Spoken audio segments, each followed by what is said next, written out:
Hey everyone, and welcome back to another video.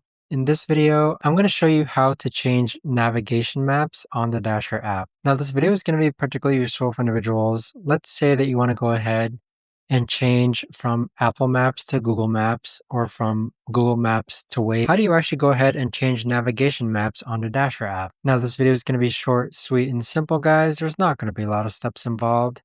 Now, in order to do this, what you're first going to do is go into the Dasher app. And here we've actually paused our dash or paused any offers. Click on the gear icon on the top left-hand corner. Then click on Navigation Google Maps. So this is where you can switch between Apple Maps and Google Maps or any in-app navigation, then click on Save. But that right there, guys, is the best and easiest way that I know of to actually go ahead and change navigation maps on the Dasher app. If you guys know of a better or easier way to actually do this, let me know in the comments down below. I would love to know. Thanks so much for watching, everyone, and I'll see you guys all in the next video.